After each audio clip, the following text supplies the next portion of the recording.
Quezon Memorial Circle kung saan tuloy-tuloy pa rin po at dagsa ang mga tao para sa Earth Day 2013, hatid po ng Earth Day Network Philippines. At syempre ngayong umaga makakasama natin ang isang organizer and trustee ng Earth Day Network Philippines kung saan isa rin siyang environmentalist at ibibigay rin niya ang kanyang opinyon, advokasya at impormasyon tungkol dito. Makakasama po natin this morning ating very special guest, si Mr. Metodio A. Palaypay. Good morning, sir. Good morning, sir. Magandang makakalikasang umaga sa lahat na nakikinig ngayon sa ating channel. Sir, so bakit po ba kayo naging involved sa environmental advocacy? After my graduation sa medicine, narinig ko yung isang estudyante ko sa PGH. 3 Filipinos die every minute. Sabi ko, ilan ang bata doon? Sabi niya, kung 12 eroplano yan every day. 8 na eroplano, lulan ay children below the age of 7. Paano nangyari yan? Lahat ho ng mga organic na tinatapon natin na biodegradable, diyan lumalaki yung daga na may 17 na sakit, ipis na may 17 sakit, lamok na may 5 sakit, langaw na may 12 sakit. Hindi ba yan ang kinamamatay ng lahat ng mga kabataan ngayon dahil yan sa mga dinapuan na yan? So, sir, ano po ba yung mga advocacies na sinusuportahan niyo? Ang number 1 advocacy, kalahati ng basura natin pwede natin gawin pataba ng halaman at parami ng pagkain. Food security. Food security. Ang number 2 advocacy, pag naibukod mo yung nabubulok, magagamit mo lahat ng throwaway into material for handicraft. Livelihood naman yon. At ang pangatlo, hindi na tayo mag-i-import ng mga fertilizer na pataba. Kasi lahat ng pataba mong kakainin, putis mo dahil organic yon. Yes. Hindi chemical, hindi nakaka-cause ng cancer. Dahil chemical can cause cancer. Okay. Fertilizer yon ang pinag-uusapan. Doon nag-umpisa yung advocacy ko, 40 years ago pa. Okay. Hindi, sabi ko, walang mangyayari sa Pilipinas kung hindi ito ma-adapt ng Pilipinas. So nag-coin kami ng word, John 6:12, gather all the leftovers. Sabi ko, zero waste yon. Ibig sabihin, walang pollution, pero napapakinabangan mo lahat. So pumupunta kami sa lahat ng probinsya, lahat ng mga doypak. Tinuturuan namin gawing bag. Ngayon, merong isang grupo na Kilos Cooperative. Si Edita Santiago ang nag-lead nito. 15 countries in Europe nag-o-order sa kanila ng mga different bags. Halimbawa, gusto mo berde, edi yung guyabano bag. Kung gusto mong dilaw, edi yung mango bag. wow. Kaya may passion ka pa ngayon. Europe, mabiling-mabili ito. 15 countries in Europe nag-o-order sa kanila ng mga ganyan. So, napakaganda talaga yung programa, Carla, dahil hindi ka lang sa nakakatulong sa kalikasan, kumikita ka pa at mas Yes. sumisikat din yung Pilipinas dahil dito at syempre nakita naman natin yung recycled materials talagang nakakatulong para maiwasan yung mga, syempre, andyan yung flood, Tama yung sabi ni Dayan. disasters. Hindi lang kumikita, yung mga kabataan nagiging malikhain, Yes, creative tama. ang minds nila kasi meron na silang material to work on for free. For free. Oo. Pero sir, speaking of bags, isang movement ngayon yung paggamit ng paper bags instead of plastic. What can you say about this? Actually, paper bag is better. 50 years before you were born, lahat ng paper bag tinatapon lang kung saan-saan, natutunaw yan in 5 days. Okay. Ngayon, magtapon ka ng plastic, in 200 years, Hindi andun siya pa yan. matutunaw, yes. Hindi natutunaw, babara lahat na bilyon na itinayo mong sewer. At saka yung nakikita natin ngayon mga kalat sa dagat, mostly plastic at ang hirap-hirap nilang tanggalin. Sir, how about yung alternative fuel naman po? The best alternative fuel, ginagawa namin lahat ng green into green charcoal. It's in the Republic Act natin.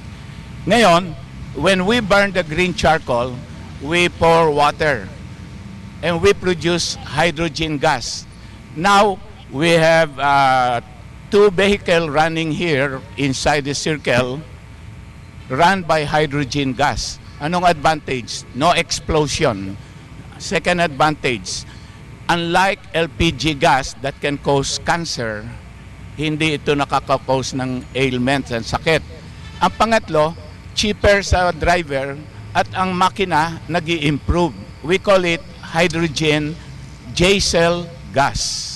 So, Carla, nakita may daming alternative ways na pwedeng makita ng mga viewers natin na sundin lang nila para mapangalagaan at bigyan halaga natin ang ating kalikasan. Yes. Maganda yan, Dayan, dahil ang ating chuper ng mga jeep can save 50 to 100 pesos a day using J-cell hydrogen green gas.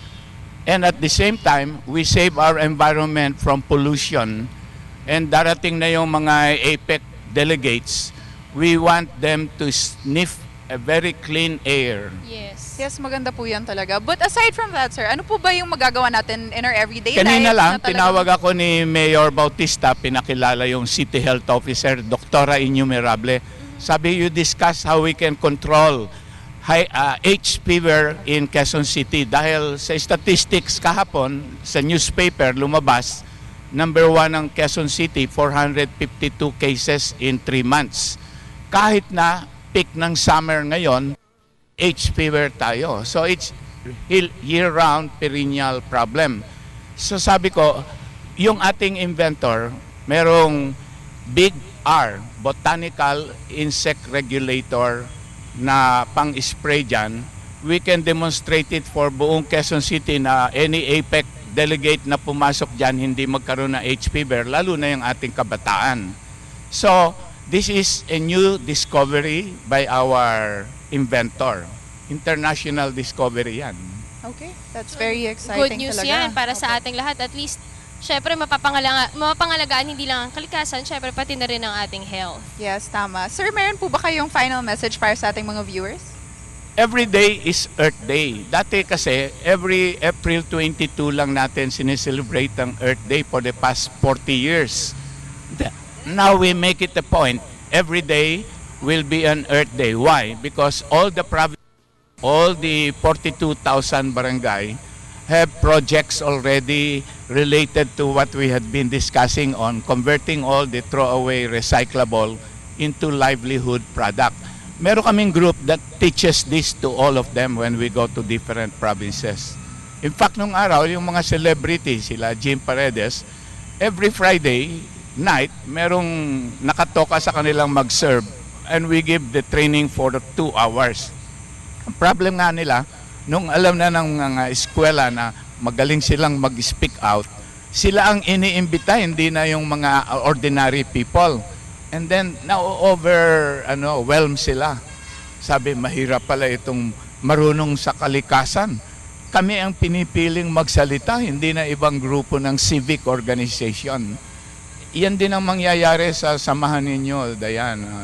Yes, Oo. willing din po kami ni Carlo, of course, to take the syempre para rin mapangalagaan at maging boses para po sa mga Yes, and kabataan. maganda yung sinabi ni Sir na every day is Earth Day. Dapat Yes. lahat tayo gagawin natin ang ating part para maligtas rin natin ang kalikasan in our Hindi small lang You way. organize a group, we'll give them a training. Of course. Kung gusto mo, doon sa TV4 natin gawin Oo na naman training. po, May sure. kwarto Bakit naman hindi? libre Opo, doon. meron Opo. po. At syempre, dahil hindi naman tuwing Earth Day at Earth Hour lang tayo makikisali sa mga ganitong klaseng programa, dapat everyday i-apply natin ang lahat And then, ng mga I'll bring natutunan different natin. speakers for you. You don't have to pay for that. Wow, Kasi- marami. Thank you so Ang much. payment ninyo dito, yung apostolic work ninyo sa labas. Yes, that's true. Maraming salamat po, sir, sa mga naibahagi niyo po sa amin Opo. ngayong umaga. Once again, that was Ako Dr. natutuwa Metodio A. dahil Palaypay. people like you with beauty and talent are now in the TV media.